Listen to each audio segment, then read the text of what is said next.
Ah, quel génie ont eu les évangélistes de placer au tout début du récit de la vie de Jésus cette scène que nous venons d'entendre, comme pour nous donner la clé. Comme lecteur, quand on entre, on commence à lire l'Évangile, puis on veut aller jusqu'au bout, on a comme une clé de lecture qui nous est donnée. C'est de qu'est-ce qui va être central pour Jésus durant sa vie. Un petit peu comme pour Salomon.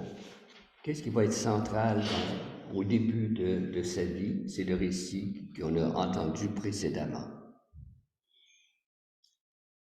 Et ce qu'on observe quand je parle de génie, là, de la tradition évangélique, c'est comment ils ont su, à travers, de manière narrative plutôt que intellectuelle, linéaire, cérébrale, mais plutôt à la manière d'un récit, comment ils ont su nous mettre en présence du mouvement intérieur profond qui a animé Jésus pendant toute sa vie, jusqu'au dernier jour, jusqu'à la dernière heure, jusqu'au dernier moment que nous allons célébrer dans 6 semaines au Vendredi Saint. Je l'appellerais un mouvement de décentrement. Jésus qui va refuser toute sa vie l'autosuffisance, c'est-à-dire chercher à ne dépendre que de lui-même, ne pas avoir besoin des autres. C'est symbolisé par cette tentation de changer les pierres en pain pour éviter d'avoir besoin des autres, être autosuffisant. Jésus va refuser toute sa vie le culte de la personnalité, la popularité qu'il aurait pu gagner. C'est symbolisé par l'idée jette-toi en bas du temple, les gens vont être ébahis, vont trouver ça extraordinaire, tu vas être bien mieux que le meilleur des magiciens, mieux que Luc Langevin, tous les Luc Langevin du monde. Hein? Voilà ce que Jésus refuse. Et Jésus va refuser toute forme de pouvoir sur les autres, y compris sur ses disciples. Ça ne veut pas dire qu'il n'aura pas d'autorité, mais il va refuser toute forme de pouvoir, toute forme de compromis intérieur, là, hein, ce qui est symbolisé par le refus d'adorer d'autres, quelqu'un d'autre que Dieu. Pour reprendre des paroles de l'Évangile qu'on trouve semées ici et là, hein, Jésus n'était pas venu pour plaire, il était venu pour être vrai. Et c'est pour ça qu'il refuse de répondre aux attentes, aux pressions qu'on met sur lui. On voit Jésus résister. Hein? On veut en faire un messie politique, un libérateur, un thaumaturge qui va transformer le monde à coups d'éclat. Jésus résiste aux attentes et il déconcerte continuellement parce qu'il a trouvé sa vérité. Et sa vérité, je l'appelle ce matin le décentrement. Jésus n'est pas venu pour être aimé, il est venu pour aimer. Et comme il le dit lui-même, il n'est pas venu pour être servi, mais pour servir. Bien sûr, il a eu un ascendant sur les foules, les évangélistes en témoignent abondamment. Mais il mentionne tout le temps aussi, hein, vous avez remarqué, si ça vous revient à l'esprit, comment Jésus se méfiait de cette popularité. En particulier dans l'évangile de Marc, il passe son temps à dire n'en parle à personne, il cherche à se cacher, il se méfie de cet ascendant qu'il exerce sur les foules, il veut rester fidèle à sa ligne intérieure. Il est célèbre, il fuit dans la montagne, il pousse ses disciples dans la barque, on traverse le lac, on s'en va loin, les gens veulent faire de lui un roi, il disparaît. Et puis sa sécurité, il la met continuellement en péril. il y a tellement de récits de controverses dans les évangiles, hein, où parce qu'il affirme sa vérité, hein, il suscite beaucoup d'opposition et il ne fuit jamais cette opposition. Et à un moment, quand il décide de se rendre à Jérusalem, dans la 3e et dernière année de sa vie publique, hein, tous les gens de sa famille, la pression, les disciples disent « Non, non, on n'y va pas. Hein. » Et puis, Luc nous dit, il prend courageusement le chemin de Jérusalem. Il ne cherche pas sa sécurité non plus. Ce qui est premier pour lui, c'est les besoins des gens et la vérité de Dieu. Quand par exemple, on a une scène où les disciples reviennent d'être allés annoncer la bonne nouvelle dans les différents villages, et puis ils reviennent enthousiastes et Jésus leur dit « Venez vous reposer, venez à l'écart vous reposer ». Et puis ils partent ensemble à un endroit calme, tranquille, mais quand ils arrivent là où ils pensaient se reposer, il y a une grande foule. Et on sait comment Jésus, à ce moment-là, on nous dit, il les voit comme des brebis qui n'ont pas de berger, qui n'ont pas de point de repère, qui sont en attente d'un sens à leur existence. Et alors, il oublie son besoin de repos. Hein. C'est encore le décentrement. Alors, qu'est-ce qui l'inspirait? Quelle était sa lumière? J'ai perdu ma mèche. Voilà. Évidemment, à son époque, on s'éclairait avec des lampes à l'huile. Quel était... Oh, mon Dieu Seigneur. Voilà, c'est mieux. Ça fait longtemps que je ne me suis pas éclairé avec une lampe à l'huile. Hein? Ça fait longtemps qu'il n'y a pas eu une panne chez nous. Sa lumière, c'était l'esprit. Parce que le récit nous le dit bien, vous avez remarqué, l'esprit pousse Jésus au désert. L'esprit pousse Jésus au lieu du discernement. L'esprit pousse Jésus vers sa vérité profonde. Et qu'est-ce qui, c'est beau à dire, l'esprit, hein, c'est insaisissable. Hein? Qu'est-ce qui va être le relais de l'esprit? On le voit bien dans le texte, les 3 réponses que Jésus apporte, autrement dit, les 3 enracinements de ses discernements ou de ses choix, c'est la parole de Dieu, c'est la parole biblique. Jésus fréquentait les psaumes, la loi, les prophètes, les livres de sagesse. On voit comment ça lui vient comme naturellement les paroles qui sont appropriées à des situations particulières. C'est avec cette combinaison de l'esprit qui parle à travers notre lecture de la parole, pas tellement la parole elle-même comme si c'était à prendre au pied de la lettre, là, mais l'esprit qui parle à travers notre lecture, notre acte de lecture de la parole. Quand nous écoutons l'écho que ça fait en nous, c'est là que travaille l'esprit. C'est pas quand on entend la parole, c'est quand on se met attentif à l'écho que ça fait résonner en nous.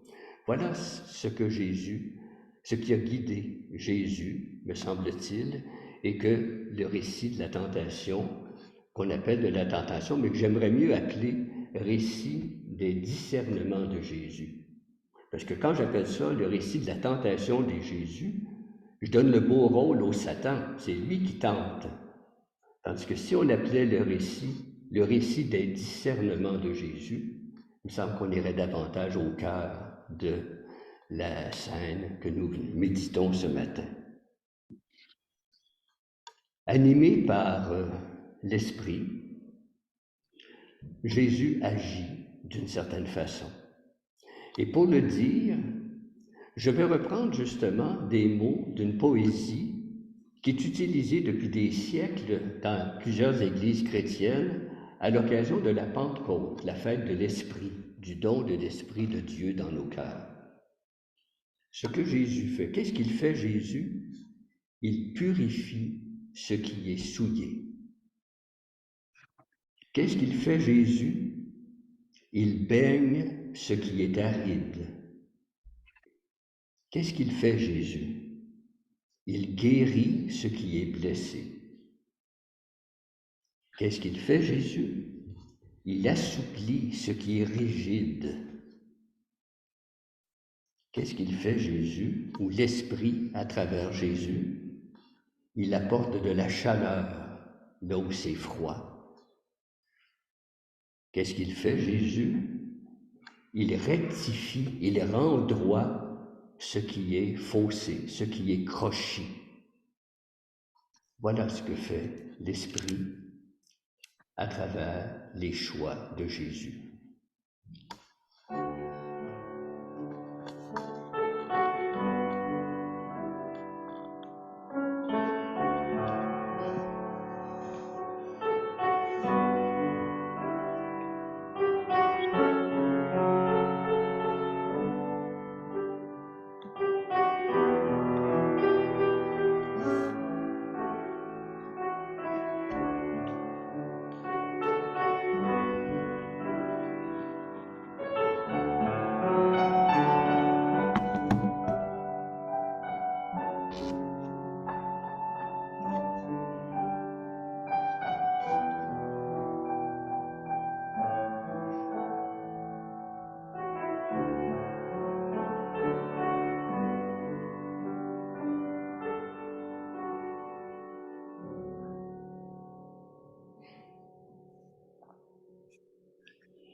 Ça se passait il y a 2000 ans.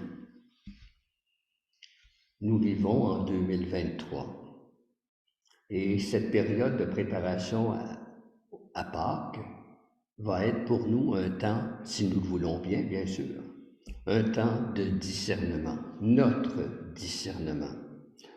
Nous allons essayer de faire nôtre au cours de ce carême ce qui guidait Jésus, parce que cela nous est donné à nous aussi. Le même esprit qui poussait Jésus au désert pour faire ses choix nous habite et nous pousse, et la communauté est un lieu privilégié pour être à l'écoute de l'esprit. Et ce que je retiens, et que moi je peux transférer, me semble-t-il, en 2023, c'est à travers les 3 réponses que Jésus donne dans le récit que nous avons entendu, c'est que le centre pour Jésus, c'était Dieu. C'était pas lui, c'était Dieu.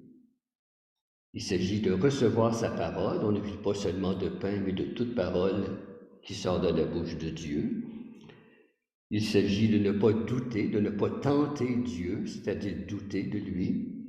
Et il s'agit de reconnaître qu'il est le seul à régner et que nous donnons notre allégeance à personne d'autre. Et le Dieu de Jésus, c'est un Dieu qui est justement décentré. Nous sommes familiers, je pense, avec cette idée-là, que parce que, comme le dit Jean dans son épître, parce que Dieu est amour, il n'est pas centré sur lui-même, il est centré sur les autres, il est centré sur sa création, il est centré sur chacun de nous. Une autre façon de le dire, c'est quand dans la lettre aux Philippiens, Paul nous parle que le Fils, tout Fils qu'il était, s'est dépouillé de sa divinité. Il s'est complètement décentré de son privilège d'être Fils de Dieu pour se faire serviteur. Et c'est pour cela qu'il a été exalté, c'est-à-dire qu'il a atteint la plénitude de ce qu'un être humain peut être appelé à vivre. Le Dieu de Jésus, ce n'est pas un Dieu qui prend, c'est un Dieu qui donne. C'est pas un Dieu qui exige, c'est pas un Dieu qui veut qu'on se soumette, c'est un Dieu qui chemine avec nous. C'est un Dieu qui nous a donné une liberté pour que nous l'exercions de façon responsable, qui nous accompagne dans l'exercice de notre liberté, qui fait preuve envers nous de patience, qui sait nous pardonner lorsque nous ne sommes pas à la hauteur de notre vérité. Mais nous ne vivons plus, nous, maintenant, à l'ère de la lampe à l'huile. Nous avons besoin nous avons quand même si nous ne sommes pas à l'ère de la lampe à l'huile, nous avons besoin de critères, de lumière. Je ne suis pas très habile technologiquement, mais ce que je voudrais trouver, ça marchait à la maison pourtant. Bon, en tout cas, je voulais allumer la lumière de mon téléphone hein, pour vous dire que même si le temps de la lampe à l'huile est passé, nous avons nos critères, nos formes d'éclairage à nous aussi. Nous avons à faire nous-mêmes nos discernements. Et notre discernement dans notre culture de 2023, et qu'il est complexe, vous ne trouvez pas? Mon Dieu que c'est complexe. D'abord, le discernement, ça veut dire être critique par rapport à notre environnement. Je répète la parole de Paul que j'ai citée au début. Ne vous modelez pas sur le monde présent. Ne vous conformez pas à ce qui est dans l'air du temps, mais sachez discerner. Sachez discerner. Nous savons que nous vivons dans une période, je l'ai dit tout à l'heure, de l'apparence, de la célébrité, qui on voit toujours à la télévision. C'est toujours les mêmes célébrités, entre guillemets. Nos politiciens sont façonnés par des faiseurs d'images. Ils n'arrivent pas à être vraiment eux-mêmes. Ils sont... je perds le mot, là, c'est ce qui arrive quand on vieillit, le mot est sur le bout de la langue. Ils sont... je ne sais pas trop, façonnés, il y a quelque chose d'artificiel dans leur manière de s'habiller, de se coiffer, de se présenter. Il y a des choses qu'on doit dire, des choses qu'on doit éviter de dire, etc. Et puis on est dans un monde de compétition aussi, un monde dur de compétition. Pour prendre juste quelques exemples. Donc, le discernement, pour nous, c'est à la lumière de la parole, c'est aussi de jeter un regard critique sur notre environnement. Mais aussi de savoir reconnaître dans notre environnement, qui n'est pas chrétien, qu'il y a vraiment des percées de l'esprit qui sont déjà présentes. Je vais donner par exemple la popularité qu'a rencontré l'expression, le livre, l'émission, etc. En as-tu vraiment besoin? Ça, voilà, il y a quelque chose dans notre culture là, qui s'est assez largement répandu et qui révèle que l'accumulation des biens, etc., il y a un piège dans ça. Il y a un piège, puis que la popularité de ça, que ce soit le désencombrement de Marie Kondo qui dit comment aménager sa maison pour que ce soit purifié, qu'il y ait seulement l'essentiel, etc. Je me dis, il y a quelque chose là qui est en consonance avec l'esprit de Jésus. Ça fait des décennies que les altermondialistes nous disent un autre monde est possible, une autre façon d'être ensemble est possible. Il y a dans un tout autre veine la popularité grandissante de la méditation ou de la, comment on appelle ça, la pleine conscience. C'est aussi révélateur du désir de nos concitoyens de trouver la vraie vérité au-delà des apparences. Le discrédit dans lequel sont entrées beaucoup d'églises vient beaucoup d'une aspiration. On ne veut pas de ce type d'église, de pouvoir, de conservatisme, de répétition, etc. Ce qu'on veut, c'est quelque chose qui nous rassemble, qui a du sens, qui nous aide à vivre, qui est plus fraternel, etc. Au fond, les options de Jésus, les discernements de Jésus, nous amènent à un désencombrement. C'est pas pour rien que c'est dans le désert que ça se passe. Désencombrer nos vies. Le rejet des pressions pour chercher notre vérité. et puis une certaine légèreté qui se traduit beaucoup dans la thématique de la joie profonde.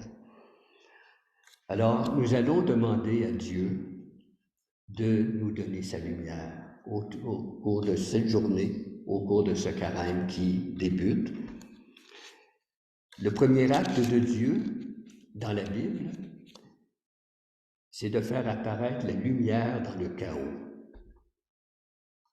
C'est un premier discernement. Il y a un chaos, le tohu-bohu. Dieu dit que la lumière soit. Alors, un petit groupe, Gordon, Claire, Daisy, va se joindre à moi. On va chanter ensemble, a cappella, le numéro 128 que vous pourrez prendre, que je vais vous inviter à le chanter après que nous allons le chanter 2 fois pour nous le mettre dans l'oreille. Puis ensuite, ensemble, tout le monde ensemble, nous chanterons 2 fois aussi. Donc le numéro 128, la ténèbre n'est pas ténèbre devant toi, la nuit comme le jour est lumière.